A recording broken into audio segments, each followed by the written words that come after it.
Sia lodato Gesù Cristo, carissimi fratelli e sorelle. Che Dio vi benedica in questa giornata così importante per ciascuno di noi, per tutti i cristiani sparsi nel mondo. Ecco che meraviglia Maria, che meraviglia di misericordia ha fatto il Padre nostro. Gridiamolo con tutto il cuore perché dire e constatare questo ci fa sentire più consolati. Ma permettetemi un pensiero prima di entrare nella meditazione di questa sera, mentre è trascorso questo giorno e mentre trascorre la nostra vita, spesso affollata di parole, a volte di ignoranza, ecco, Dio Padre fa risplendere, come dire, per il suo popolo pellegrino sulla terra, un segno vero di consolazione, di speranza certa. Questa speranza si chiama Maria, perché quel segno ha un volto, ha un nome, e perché, come dire, quel suo sguardo pieno di luce, la Madre del Signore, la Madre nostra dolcissima, lo rivolge verso di voi. Ecco, Maria, il suo nome benedetto per sempre, ci porta tutta la grazia perché lei ne è piena, perché ha creduto totalmente alla parola del Signore e quindi ha generato, cari fratelli, un diluvio di sorgenti infinite di fede. Lei è la grande credente, in mezzo alla grande comunità del mondo che purtroppo si perde troppo lontano dalla verità. Lei oramai, cari fratelli, dopo Annunciazione, Visitazione ad Elisabetta, Nozze di Cana, Getsemani, Calvario, Pentecoste, ecco che si trova nel momento dell'Assunzione. Ella sa bene chi sia Dio e soprattutto come Lui pensa, come Lui agisce, sa le grandi cose di Dio, e per questo che la regalità è il minimo che le si può conferire ad una grande anima devota e perfetta come lei. Ecco, lei sa cosa e come l'Onnipotente ha fatto in lei queste grandi cose, perché tutta l'umanità fino alla fine del mondo avesse il pieno trionfo in lei. Infatti, cari amici, il primo titolo che le viene conferito dalla Chiesa primordiale è stato Arca dell'Alleanza e poi centro, tenda della interlocuzione in cui Dio parla e risponde con la concezione di suo figlio dentro di lei. Chi di noi e chi nella storia sarà capace di accompagnare la missione della madre? È una bella domanda questa. In queste ultime ore abbiamo anche meditato la vita, i pensieri di Colbe, di quello che è stato il suo innamoramento per Maria, che lo ha condotto inesorabilmente a donare la vita per altri fratelli, perché chi conosce la Madonna non può non essere all'altezza di tanta carità, deve sfociare il cristianesimo nella verità della sua essenza. Allora, cari amici, facciamoci questa domanda oggi nel 2024. Chi sarà capace di stare a fianco alla Madonna nel tempo in cui Dio ci ha chiamati non solo a contemplarla perché siamo consolati, ma a servirla perché possiamo anche noi partecipare di questa sua missione? Ovviamente chi sentirà nel proprio cuore di avere ricevuto in lei questa eterna eredità, quel figlio che abita e prende posto in lei, ci fa in lei percepire che cosa? Innanzitutto il sapore dell'eternità E così questa sera voglio salutare tutti coloro che sono collegati o si collegheranno, ovunque, cristiani e non cristiani che siete nel mondo. Sappiate che la collocazione di ciascuno, anche i non credenti, è l'eternità. La Beata Maria, Madre nostra, è glorificata. Maria è glorificata per tutti noi. Ma perché? Perché Maria non è come gli altri israeliti. Lei è una donna veramente, profondamente unita al Padre. Lo pensa sempre. A suo modo, no? Sin da bambina. Ne dà figura e lo adora. Già così, con una primaria e accogliente innocenza, che nulla conosce ma che già comprende, la esprime con tutta la sua vita. Cari amici, pensando a come la Madonna ha desiderato amare il Padre, ripararlo sin da subito, veramente ci commuove il cuore. Lei non conosce molto dei pensieri, dei progetti, ma comprende come, comprende nel servire. Dunque, mentre ancora non ha capito, non sta, come dire, dando un senso, lei lo applica e nell'applicazione delle azioni compiute lo serve. Maria ha il cuore e il pensiero sempre a Dio, perché ne è innamorata. E neppure quindicenne è travolta dall'azione dello sposo Spirito Santo, tanto da diventare grembo dell'amore, poiché l'amato giunge in lei per l'amante Paraclito, diceva Sant'Agostino. Sente e vede tutto il disegno e lo accompagna con primizia di fede, di coraggio, di scatto, che nella Madonna è uno scatto fecondo e soprattutto è uno scatto armonioso. A lei Dio sta chiedendo un favore, pensate, e ella riconosce come la più grande grazia della sua vita il servire il Signore. Non pensa a tutto quello che potrebbe non venirgli conveniente. La presenza dell'Altissimo la chiama. Ella subito vuole prestare servizio e con attenzione interiore, cari amici, che fa la Madonna? Cura personalmente tutti gli aspetti nel contemplare questa maternità, innanzitutto. E non è solo la maternità di portare in grembo il figlio di Dio, ma la maternità spirituale, con cui la Madonna, come abbiamo letto in questo messaggio, da quando è stata assunta, continua ancora in modo più glorioso e magnificamente perfetto il ruolo di madre spirituale di tutti i credenti e non solo della Chiesa Cattolica. Ecco la donna, cari amici, vestita del Sole Figlio, la Vergine Eterna, la Vergine dell'Eucaristia, che dissipa che cosa? Tutte le tenebre del mondo.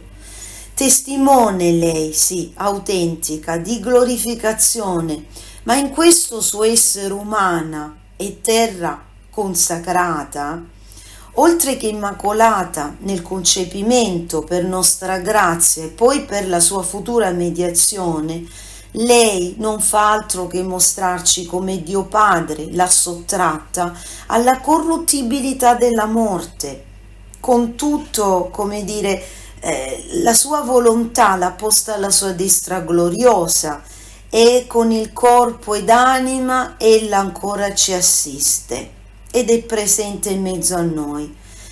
Cari amici, come Dio Padre ha preparato Maria, così Lui continua a creare noi in considerazione della bellezza, della santità, ovviamente per grado ed ordine, secondo giustamente il rispetto ai suoi disegni. Allora, La Madonna è feconda. Attraverso la Madonna Dio continua a fecondarci. La nostra vita entra nel Gesù vero, reale. Se non avessimo avuto la Madonna non avremmo assaporato intanto anche la corporeità di Gesù Cristo e quindi i suoi insegnamenti, la sua vita umana.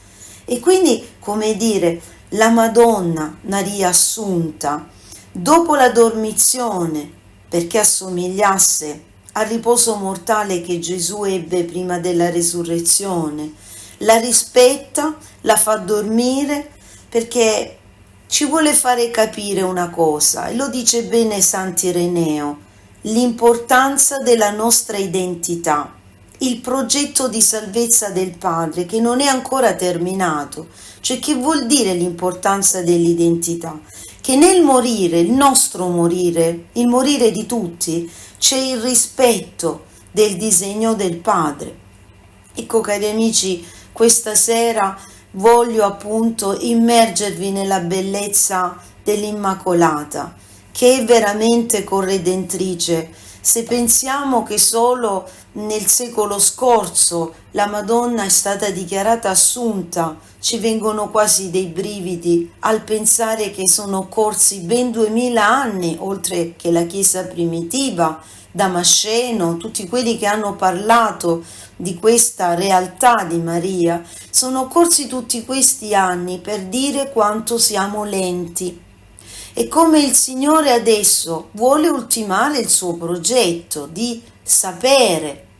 Se sappiamo le cose del cielo, certamente innalzeremo anche la nostra umanità, perché se ci ritroviamo in un mondo di bestie, in un mondo di una animalità, soprattutto a livello spirituale, è perché rifiutiamo di conoscere le cose, gli accadimenti celesti, che sono fatti, sono storie, sono narrazioni reali, scritti, che ci sono portati dai testimoni primari, e la Chiesa, in quanto sposa di Cristo e testimone di questi avvenimenti, non può mai, non potrà mai esimersi dal contemplare queste verità.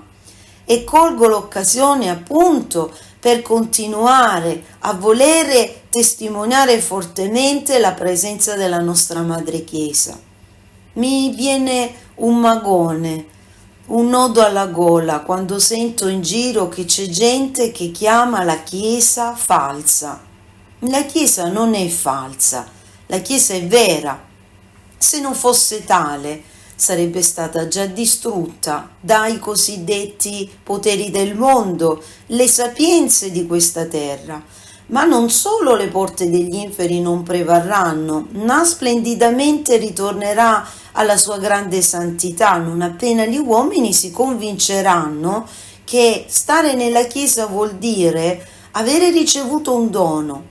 Se però ci sono uomini che non danno buona testimonianza e feriscono la Chiesa, piuttosto essi possono dirsi ed essere definiti uomini non veri, quindi falsi, perché determinano la falsità della dottrina con la loro testimonianza, ma noi sappiamo che la dottrina è vera. Quindi, se ci sono uomini che abbiamo conosciuto e che non hanno saputo apprezzare il dono dei doni, che è innanzitutto la Madre Chiesa, immagine, specchio di Maria Santissima, allora vuol dire che noi ci siamo perduto qualche cosa. C'è un filo di eresia, c'è questa fragilità che è entrata ferocemente nei nostri giorni, ma io vi ringrazio tutti quanti perché ovunque siete, nelle vostre case, nelle vostre nazioni, non perdete la speranza. Vedete, cari amici, tutta la vita di Maria è stato un atto di fede. Quello che accade a noi, alle nostre vite, lo ha assaporato la Madonna, sicuramente in maniera molto più feroce, perché come Gesù, in quanto madre di tutti i credenti, doveva giustamente guadagnarsi anche umanamente tutto quel processo di corredenzione che avveniva attraverso la sofferenza, che è l'arma più potente nelle mani del Padre, non c'è niente da fare. Quando smarriamo la strada, la sofferenza è una vera compagna di vita. Allora, cari amici, cosa dirvi davanti allo scenario di questo mondo? Che i cristiani sono abituati da sempre a dover combattere contro persone che rifiutano Dio nonostante l'abbiano conosciuto nella loro vita. Cosa fa la Madonna in questo tempo in cui vive tra Gerusalemme ed Efeso? Si dice che la Madonna sia stata 9 anni a Betlemme, poi a Betania, poi dopo alcuni anni a Sion, così chiamava lei il territorio di Gerusalemme, e dopo ritorna ad Efeso e poi ancora sentendo nostalgia del desiderio di tornare a visitare i luoghi santi, ritorna a Gerusalemme, e per questo nasce la tradizione che vede la Madonna, ecco, essere assunta da quel luogo. Poi però sappiamo che comunque la Madonna in questa spola avanti e dietro in questi territori cosa ha fatto? Ha determinato il suo ruolo. Gesù, prima ancora di prenderla con sé, di assumerla alla potestà del Padre, alla regalità del Figlio, alla potenza dello Spirito, ancora Maria è madre dei credenti nel rassicurare Pietro, tutti quelli che poveretti erano sparsi dappertutto. Sappiamo che il povero Tommaso, quando arriva, gli capita la stessa storia della prima volta, cioè che Gesù è morto, e quindi è, come dire, il primo testimone di questa resurrezione. Sappiamo com'è andata, il fatto se credi o non credi. Di nuovo capita uguale con la vita della Madonna, e Gesù dà anche una lezione su questo per farci capire che ciascuno di noi è chiamato, e anche nel fatto del credere meno. Ecco, Tommaso è un esempio, quindi quando arriva, poverino, sappiamo che si dimena, piange e dice: ecco, di nuovo un'altra volta non ho avuto la grazia che avete avuto voi. E Gesù dà un esempio attraverso Tommaso, che dobbiamo credere come dei bambini. Quando Dio ci chiama, dobbiamo buttare via, fuori di noi, come fa Francesca e Chiara, come hanno fatto tutti i santi che in questo mese stiamo contemplando attraverso la liturgia della Madre Chiesa. Hanno allontanato da loro tutto quello che impediva l'abbraccio verso il Padre. La Madonna, fino all'ultimo momento in cui esala questo respiro, chiamiamolo così, ma è un respiro di dormizione, come sappiamo, in quanto essendo immacolata il suo corpo non poteva essere abbandonato alla caducità della morte. La sua bellezza spirituale non conosce né macchia né ruga, quindi anche se assomiglia alla nostra morte, è una morte differente. Però se noi guardiamo la Madonna, abbiamo la prefigurazione di tutto quello che accadrà alla fine del mondo. In lei lo abbiamo già visto, quindi a quelli che dicono: ah, ma noi per capire certe cose aspettiamo certi avvenimenti, si possono e si può definire che sono persone ignoranti, ma non perché li si vuole offendere, semplicemente perché non riescono ad entrare nella logica di questa luce che Dio sta dando attraverso la realtà di Maria. E quelli che dicono che le apparizioni, le rivelazioni non servono alla Chiesa, vedete, se noi non avessimo questi contenuti non potremmo approfondire. Certo, ci sono dei teologi che continuano, ecco, a portare avanti la bandiera A della serie: queste cose non servono alla fede. Ma noi sappiamo che la fede è composta di tante cose, e se la vita di Gesù e Maria, Giuseppe, sappiamo che nel momento in cui la Beata Madre viene assunta in cielo, sono presenti Gioacchino ed Anna, c'è Giuseppe, ci sono tutti i suoi parenti, proprio come accade quando moriamo noi. Quindi sapere queste cose ci aiuta a vivere meglio la nostra esperienza di vita, le nostre realtà quotidiane, e pensare che tutto ciò che la Madonna ha vissuto e lo ha vissuto come lo abbiamo vissuto noi. Erano tempi diversi, ovviamente. Noi siamo i cosiddetti figli dell'oro, della tecnologia, della cosiddetta notizia veloce, forse per questo siamo molto più poveri interiormente, perché abbiamo perso la meraviglia e lo splendore dell'attesa. La Madonna è stata la donna dell'attesa e anche quando lei sta per partire verso il paradiso, ancora uno sguardo per tutti, benedice tutti, impone le mani, mentre dopo Maria viene unta con il Sacro Crisma, proprio come facciamo noi con l'olio benedetto, viene unta la fronte della Beata Madre, vengono unte le mani, la radice del collo e le punte dei piedi. La Madonna, uguale a noi oggi attraverso l'apparizione di Manduria, ci quasi rivela che questi aspetti li ha vissuti anche lei con i suoi discepoli. Anche loro usavano l'olio per guarire gli ammalati, no, non solo, per confermarli nella fede, ma anche nella bellezza, perché chi crede in Dio, in Gesù Cristo, vive la bellezza. Allora, cari amici, adesso vi mostreranno uno dei piccoli segni che ultimamente un nostro fratello venuto da Toronto voleva e desiderava da tanto tempo, ovviamente in unione con la curia e certamente con la disposizione del parroco, è venuto in Italia per prendere una statua della Vergine Eucaristia da 1 metro. Ecco, quest'uomo con grande fede si è trovato a venire e a fare questa fotografia prima di partire. Guardate un po' cosa accade nel cielo. Se è possibile poter immaginare, questa è sembrava una piccola stella, pensate ormai il sole era in pieno tramonto e lui vede un fascio che si apre dal cielo, viene verso questo tempio dove c'è la Vergine Eucaristia, che è un'immagine simile a quella che lui ha portato con sé in Canada, e appare questo segno. Ecco, sembrano quasi un volto, 2 braccia e in mezzo una M. Se voi vedete sulla sinistra, lo stesso segno è accaduto 30 anni fa, ai primi giorni dell'apparizione. Sembra essere la stessa firma di sempre. Ecco, questo, cari amici, per dirvi che Celeste Verdura è casa della Madonna, non è casa solo delle persone che la onorano, e lei se la difende.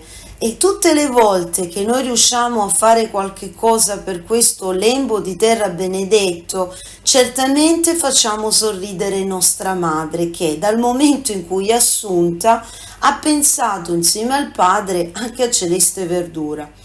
Ecco, io vi voglio dire che Celeste Verdura è un patrimonio da salvare per le future generazioni, perché queste cose che noi narriamo e la Madonna mirabilmente con lo Spirito Santo segnano con il loro dito, fanno capire che è un luogo che deve servire soprattutto a queste generazioni che non conoscono tutti questi aspetti mirabili.